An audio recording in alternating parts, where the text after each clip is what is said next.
Mayor Spano, Yonkers is about to hit a critical point with this budget crisis. Lots of people saying that it's the same old song every year, we've been hearing the same, and they're not really taking this very serious. Can you tell us about the situation? I mean, one of the things, as I said when I first became mayor, I said, we're going to reduce the crisis. You'll never really hear me use the word layoff. And as a matter of fact, I don't think I've used the word layoff once in 6 years. Now this is now the 7th budget. I used to always say to the press that if I use the L word, take it very seriously, because I'm not into the drama. I'm not into the drama that's caused to our residents. Certainly not into the drama and the stress that gets put on our workforce. All that's non-productive. We need to problem solve. The taxpayers of Yonkers are very generous to our workforce. There isn't a position in this position that isn't on the higher end of the pay scale when it comes to that job. And so what I'm looking for is some relief. I need relief so that I can offer the same types of services to the community that we're currently getting today. A community's bankruptcy is usually preceded by what they call social bankruptcy.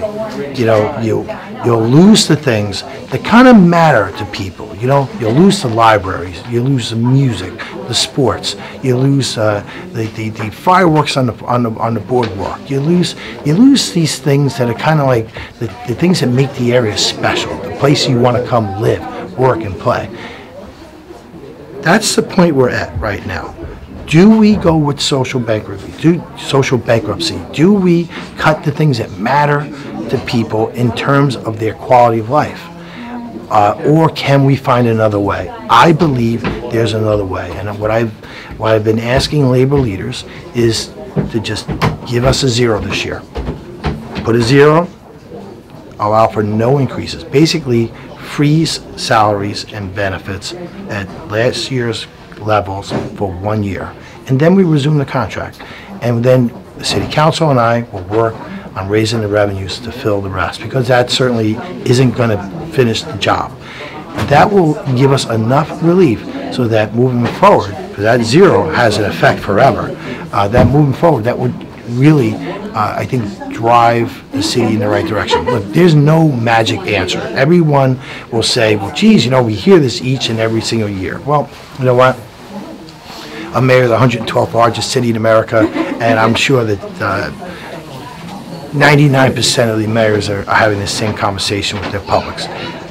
The renaissance we're seeing in our community is real. We've had a 25% increase in our revenues, but it's a very fragile recovery. And if we allow our labor costs outpace our revenues, it will eventually bury us. And that's why we need to kind of bring it all in line. So, Mayor, you're not asking for the labor leaders to give up on anything. You're just asking I don't want them to give up not one penny. They can stay right where they are. We need a freeze for 1 year, and then we will resume the contract next year. I would even be willing, if the council wanted to add an extra year at the end of the contract as a sweetener.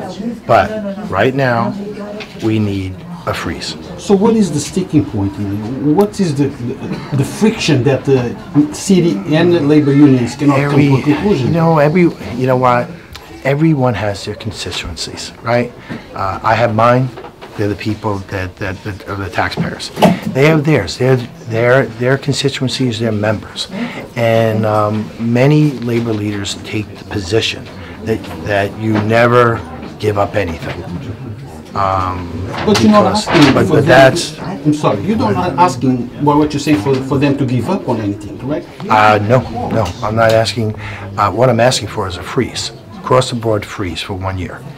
Now, Mayor, talk about the fire department, police department, city hall, compared to the other cities around us. How does the Yonkers salaries compare to the other cities? Are they higher? Are they about the same? Salaries? No. We are collectively the highest municipal paid workforce in New York. You know, the people of Yonkers for many, many years have been very generous to the workforce. And you know what? And that's a good thing. I think that it's a high cost of living down here. This will help keep many people, though a lot of our workforce does not live in the city, but they're given the opportunity to live in the city because of the generosity of the taxpayers.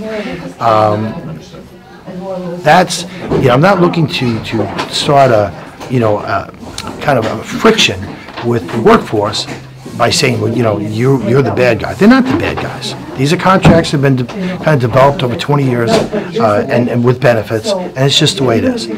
I'm saying is, if you want to keep these contracts and you want to keep these benefits that we can't sustain it at its current growth, you need to give back a little bit. My give back to them is give us a freeze. I don't think that that's asking a lot, but I know from the mentality of the president of the union, they don't like to say yes to those kind of things. And but you know, we're going to continue to work with them in an effort to try and bring this to resolve this. But you know, like I said, the real culprit here isn't the taxpayers. We've raised taxes.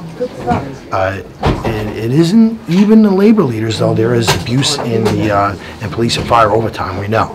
But that's still not the bulk of the budget problem. The culprit here is 7 straight years of 0 increases to municipal aid to the city of Yonkers and, frankly, to all the cities across New York State.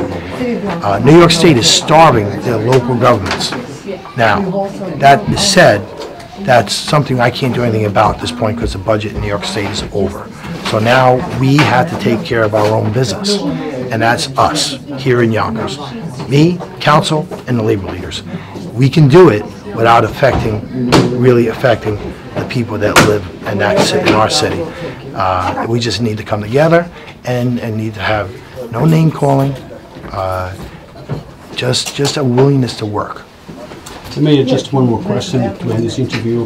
Lots of people in Yonkers are saying that tax breaks, incentives for businesses that are coming to Yonkers should stop now. How do you feel about that? You know, it's funny. It's tax breaks that were made available in the early years, before I was mayor, that allowed, that planted the seed for some of the economic development that happened in the city. I think it's safe to say that when you have $2.5 billion of investments happening in Yonkers, that there are jobs associated with that. Every single labor union, every single union that is that works in the trades is working 100%. Why? Because we have $2.5 billion of economic development happen in and around the city. That comes with a price. So we offer tax incentives. We don't offer big tax incentives. I mean, just to give you an idea, the Boyce Thompson, they paid a 5-year pilot, 85% of their taxes for 5 years graduated down to 0.